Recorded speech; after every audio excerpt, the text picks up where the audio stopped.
ကျွန်တော်ကတော့တောင်ပိုင်းတိုင်းစစ်ဒေသ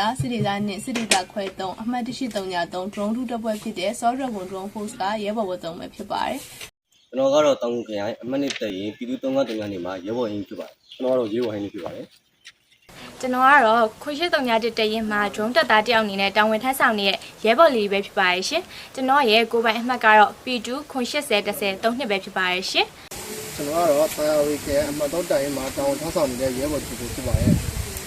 ကျွန်တော်ကတော့တာယာဝီခိုင်အမှတ်3တရင်မှာတာဝန်ထမ်းဆောင်နေတော့ရဲဘော်ငယ်လေးဖြစ်ပါတယ်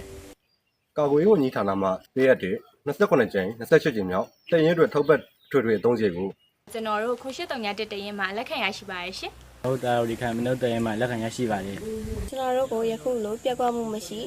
ထပ်ဖို့ပေးရန်တာဝန်ထမ်းဆောင်ပေးကြတဲ့ပြည်သူ့ကာကွယ်ရေးတပ် PRF တပ်သားများအားလေးစားဂုဏ်ယူပါတယ်ရှင်။ခိုင်မာသောယုံကြည်ချက်မလျှော့သောဇွဲလုံးလာတို့နဲ့လာသင်မပြတ်မကွက်ထောက်ပံ့မယ်ဆိုလို့ရှိရင်ကျွန်တော်တို့ရဲ့တော်လန်ရေးကအမြန်ဆုံးအောင်မြင်မှာပဲဖြစ်ပါတယ်။အာနာရှင်စနစ်ပြတ်သုံးတဲ့ဒီအားမလျော့တဲ့အရှင်အုပ်ဖြစ်ဆက်လက်တိုက်ပွဲဝင်ကြဖို့တိုက်တွန်းလိုပါ။လာပါငါတို့တူတူရုံး။လာပါငါတို့တူတူရုံးမယ်။လာပါငါတို့တူတူရုံးမယ်။လာပါငါတို့တူတူရုံးမယ်။လာပါငါတို့တူတူရုံးမယ်။